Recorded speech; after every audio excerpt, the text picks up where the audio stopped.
నేను interview starting లో Telugu Desam party గురించి జనసేన పార్టీ గురించి వాళ్ళు తొడలు కొట్టేస్తున్నారు అది ఇది అని చెప్పి మాట్లాడారు. ఆయన మాటలు వినండి ఒకసారి. జనసేన తొడలు కొట్టుకుంటాం, టీడీపీ తొడలు కొట్టుకుంటాం. ఎవడే మీ ఫైట్ ఏంటయ్యా? అర్థం మా డబ్బు, మా ట్యాక్స్ మీరు అడుక్కొచ్చారు మా దగ్గరికి. కరెక్ట్. మేము సేవ చేస్తాం. మీ ఇంటి నుంచి ఒక్క రూపాయి తీసుకురావట్లేదు.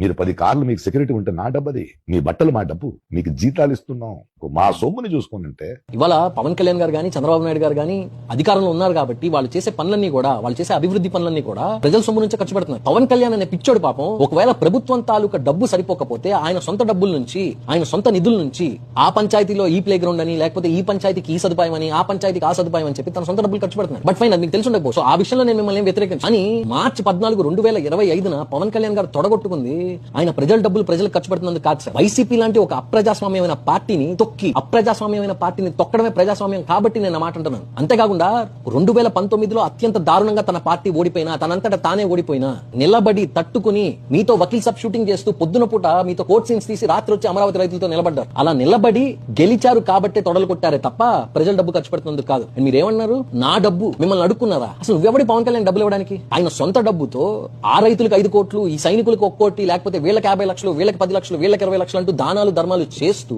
ఆయన తన సొంత పార్టీని నిలబెట్టుకున్నాడు. ఆయన do you know what it takes to run a party? మీరు 2019లో ఎలక్షన్ లో పోటీ చేసి ఓడిపోతే రెండోసారి కంటెస్ట్ చేయలేదు. అలాంటిది 151 సీట్లలో ఒక పార్టీ పోటీ చేసి 150 సీట్లలో ఓడిపోయి మళ్ళీ వైసీపీ లాంటి ఒక ఉన్మాద పార్టీ అధికారంలో ఉన్నప్పుడు 5 సంవత్సరాలు నిలబడ్డం అంటే చిన్న విషయం అనుకున్నారా మీరు? సో మీరు అలాంటి విషయాలు మాట్లాడుతున్నప్పుడు ఒళ్ళు దగ్గర పెట్టుకుని మాట్లాడండి. ముందు మీకన్నా సిగ్గుండాలి అలా